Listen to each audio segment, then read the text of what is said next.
Did you know that Google personalizes many searches by city and Also Asked is the only tool to access live People Also Asked data at city level? Try for free at alsoasked.com. I was going to say that SEO with Fat Joe is as peaceful as this, but then the birds are all having fights. Tired of SEO guesswork? Quadra's AI agent goes deeper to uncover high-impact optimizations and completes hours of SEO in minutes. Get started now.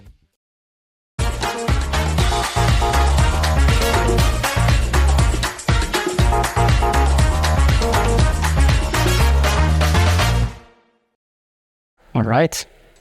Can everybody hear me? Yeah? All right. I like the vibe.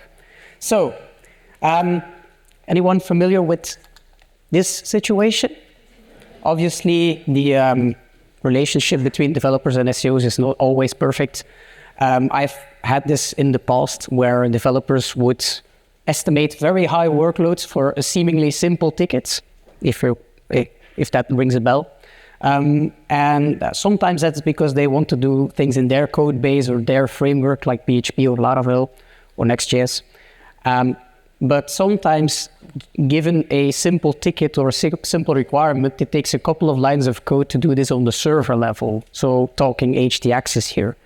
That was the inspiration for my talk, as well as some developers I've noticed are not as experienced with htaccess and write inefficient or even inaccurate code. That comes from own experience. And I think as technical SEOs, it is very useful, very interesting to know what you can and can't do with htaccess, just to get a estimation of 6 hours or 5 story points to something 1 hour.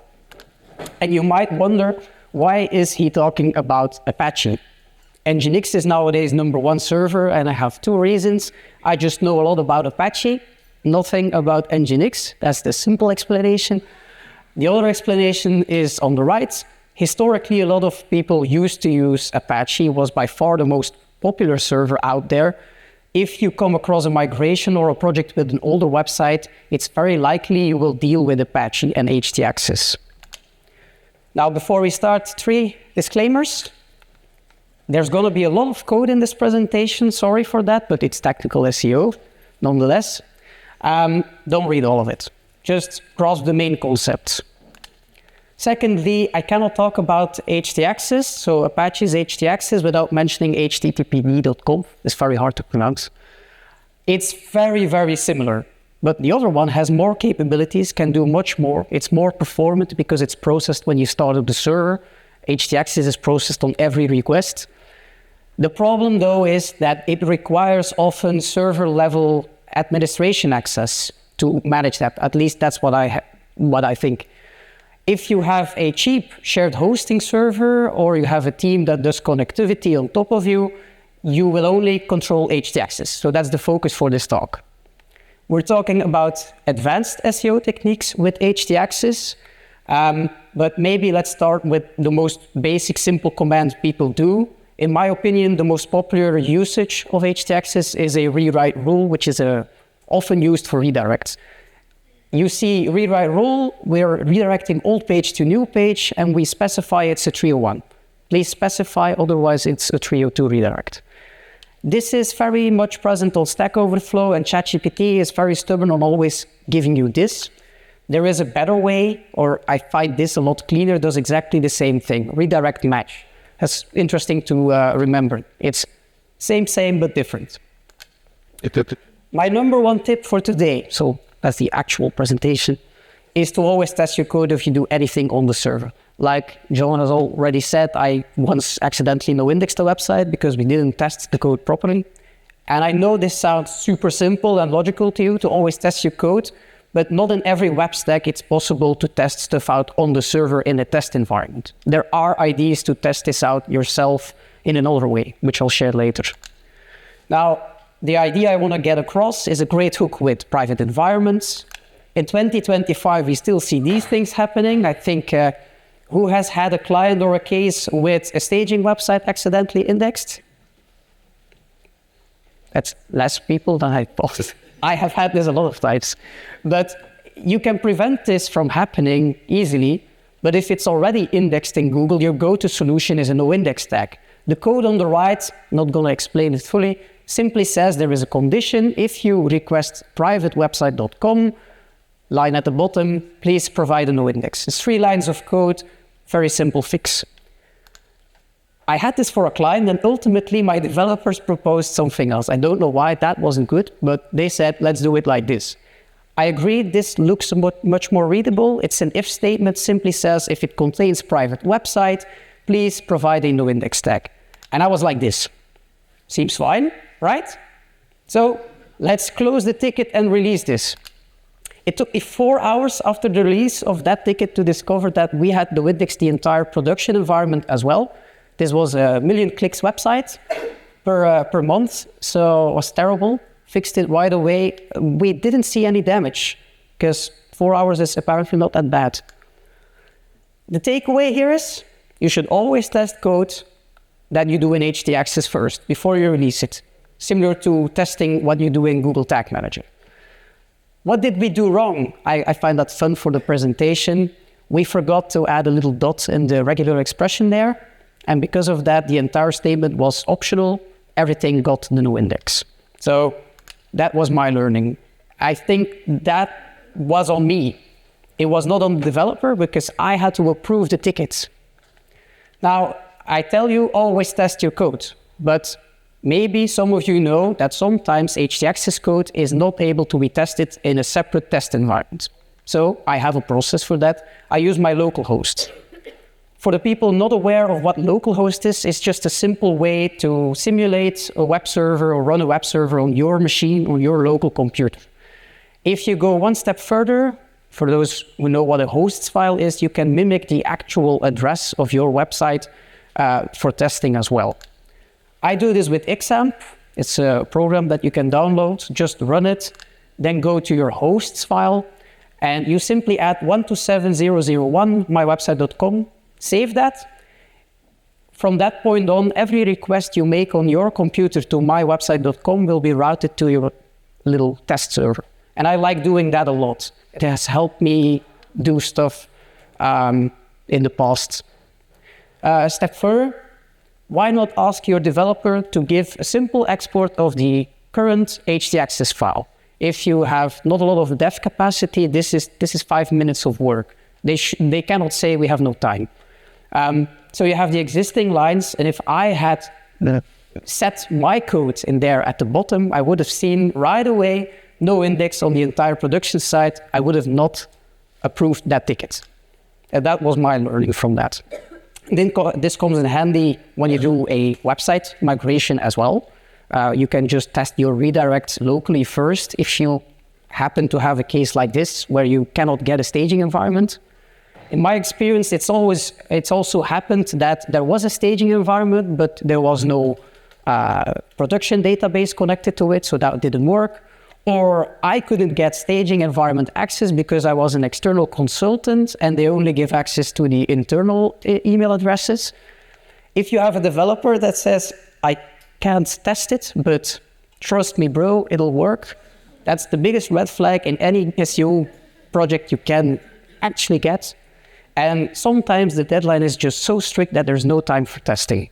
So again, what I would do, that's my process, you add your redirects in your htaccess file on XAMPP or WAMP or MAMP. Test this in Screaming Frog. This is actually testable in Screaming Frog. Verify that the redirects work. Send the updated htaccess file to your developer. This is not even one story point.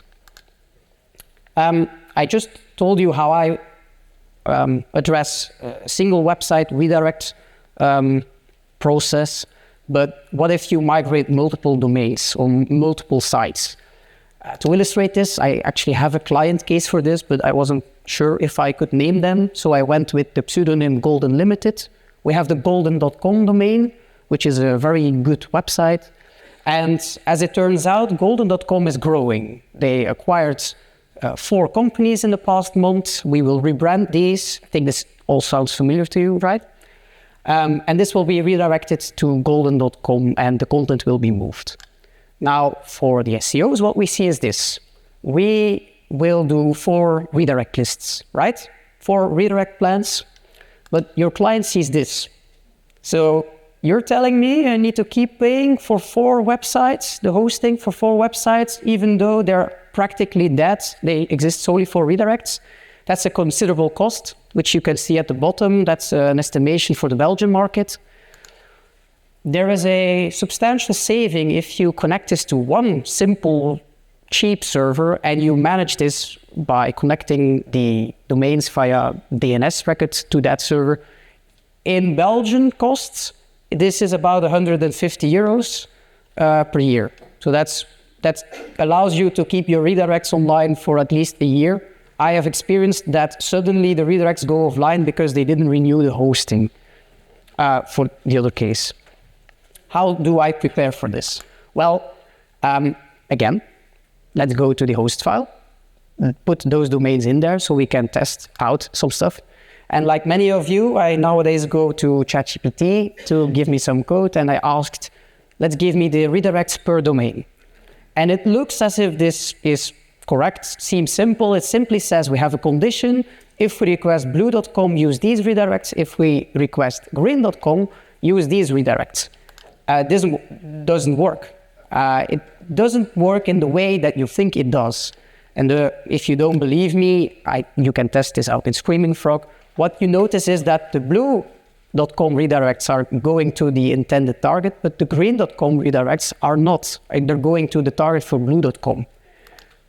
This is because rewrite conditions apply only to the rewrite rule that follows it. So the second, the third doesn't work. So London and products, that's also redirected on the green domain, is gonna process the first one every time. Seems like very detailed, but this has happened 3 times in my career already. So how would you approach this? Again, also from my own experiences, developers have solved it like this. They write a rewrite condition for the redirect every single time for each redirect. I hope you agree with me that it becomes very hard to maintain, right? It's very hard to read, it's not clear, and it's just an unnecessary repetition of code. There's 4 ways I found to do this in a better way, but this is the best one. You use an if statement and you use redirect match inside. Again, if you use ChatGPT and you ask ChatGPT to write you this code, it's very stubborn and it will try to do rewrite rule, which is the most popular way to do it. It doesn't work with rewrite rule. Okay, so that's that. What if we have a very large project with a lot of redirects? So client, lots of pages, we need to redirect a gigantic amount of things. I did this simulation just to know how slow your server becomes when you add a gigantic amount of redirects. I have a baseline here, which is very fast, 5 milliseconds before I add 200,000 redirects. And it kind of looks like this. We have 5 redirects, very fast, no issues. If we add those 200,000 lines of redirects, I've noticed on my local machine that it adds a delay of half a second, which could cause you to not pass core web vitals anymore. It's even slower on a shared hosting server. I think it's about 800 milliseconds in that case. So there is a better way to do this. I wondered what that would be. And basically, you can get it down to 150 milliseconds if you move all of those lines, copy-paste to httpd.com. If you are administrator and you can do that, of course. It's even faster if you do it with the rewrite map. I'm not going to explain that because there's an even faster way. You can use rewrite map with a database file, which looks like this. You reference an external file called a database file, a DBM file. We're creating a rewrite map called redirect list, and it simply says, if you find the old URL in there, redirect it. That's the fastest way to do it. All right. I don't know about you, but what I've also noticed, especially on Apache servers, is that when you define a URL pattern and you want to make sure that only one variation is accessible, meaning HTTP, HTTPS, the non-dub to dub, trailing to non-trailing slash. Developers usually write it this way. They have a redirect statement for each variation, but that means you will have a chain of redirects, right?